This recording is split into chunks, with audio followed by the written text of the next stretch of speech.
বিশ্বের ১৯৫টি দেশের রয়েছে কয়েকশো জাতির মানুষ। তাদের ভাষা, সংস্কৃতি থেকে শুরু করে খাদ্যাভ্যাস সবই একে অন্যের থেকে আলাদা। এখনও এমন অনেক জাতি আছে যারা সভ্যতার আলোতে আসতে পারেনি, বাইরের পৃথিবী সম্পর্কে কোনো ধারণাই নেই, আবার সে সম্পর্কে জানলেও নিজেদের সংস্কৃতি থেকেও সরে আসেনি। তেমনই এক জাতি ক্রেয়াং। কম্বোডিয়ার রতনগিরি অঞ্চলের অনেক ভেতরে এদের বাস। কয়েকশো বছর ধরে এখানেই আছে তারা। আধুনিকতার ছোঁয়া সেভাবে লাগেনি তাদের গায়ে। আগের মতোই তারা জঙ্গলের কাঠ, পশু শিকার ও মাঠে চাষাবাদ করেই দিন কাটায়। কাজের ক্ষেত্রে নারী পুরুষের ভেদাভেদ নেই, তেমনি মদ্যপান কিংবা ধূমপান করার ক্ষেত্রেও ভেদাভেদ রাখেন না তারা।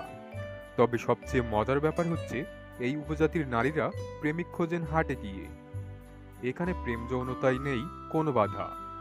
বিশ্বের যে প্রান্তেই যান না কেন, দেখা যাবে সন্তানের প্রেমের ব্যাপারে বাবা মা খুবই সচেতন।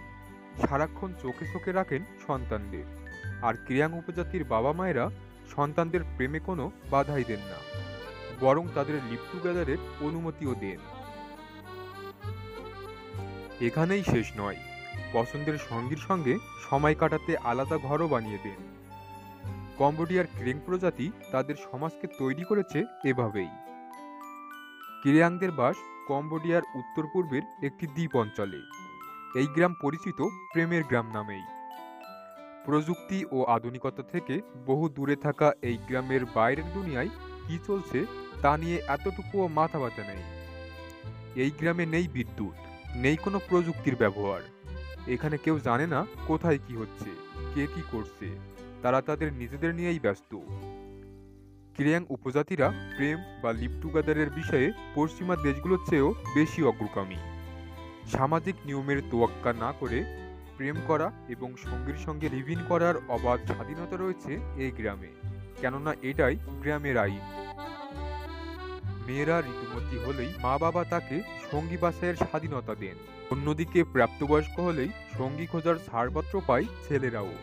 প্রয়োজনে তারা কোনো কিছু না ভেবেই করতে পারে লিভ ইন, সেই ব্যবস্থাও করে দেন মা বাবাই। যুগলের সময় কাটানোর জন্যই বাবা মাই তৈরি করে দেন লাভ হাট। ক্রিয়াংদের এই গ্রামটি জলাশয়ে ঘেরা। সেই জলাশয়ের উপরেই তৈরি করা হয় কুড়ে ঘর, লাভ হাট, যাতে তাদের সন্তান সঙ্গীর সঙ্গে নিশ্চিন্তে সময় কাটাতে পারে, বুঝে নিতে পারেন একে অপরকে। অনেক বছর ধরে তাই গ্রামে এই নিয়ম চলছে, যাতে প্রেমিক প্রেমিকাকে কেউ বিরক্ত করতে না পারে বা অস্বস্তিতে না পড়ে, সেদিকে নজর রাখে তাদের বাবা মাই। বিয়ে এই গ্রামে প্রচলিত নয়। প্রেমিক প্রেমিকা কয়েক মাস একে অপরকে বুঝে নেওয়ার পরেই শুরু করেন লিভ ইন। সন্তানের জন্ম হয় লিভ ইন সম্পর্ক থেকেই। এই জন্য এই গ্রামে কিশোরী মায়ের সংখ্যা অনেক বেশি।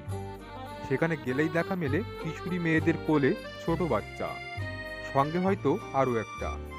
এছাড়াও নানান যৌন রোগেও আক্রান্ত হন কিশোর কিশোরীরা। আধুনিক চিকিৎসা না থাকায় সামান্য অসুখেই মারা যান এখানকার মানুষ।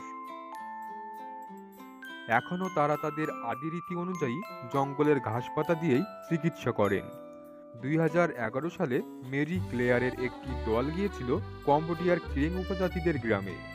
সেখানে গিয়ে তারা আবিষ্কার করেন এই কিশোর কিশোরীদের অবাধ মেলামেশার সংস্কৃতি। ক্রিয়াং উপজাতি তাদের মেয়েকে অন্য গ্রামে বিয়ে দেন না। নিজের গ্রামেই অনেক সময় একই সঙ্গে থাকেন বাবা মা ও তার মেয়ের সংসার। বর্তমানে অনেক সংস্থা এগিয়ে আসছে ক্রিয়াং উপজাতিকে সভ্যতার স্রোতে ফেরাতে। তারা সেখানকার মানুষকে জানাচ্ছেন শিক্ষা, সংস্কৃতি ও যৌনতা সম্পর্কে। তবে শুরুতে শত বছরের ঐতিহ্য ছাড়তে না চাইলেও এখন তারা এসবে আগ্রহ দেখাচ্ছে।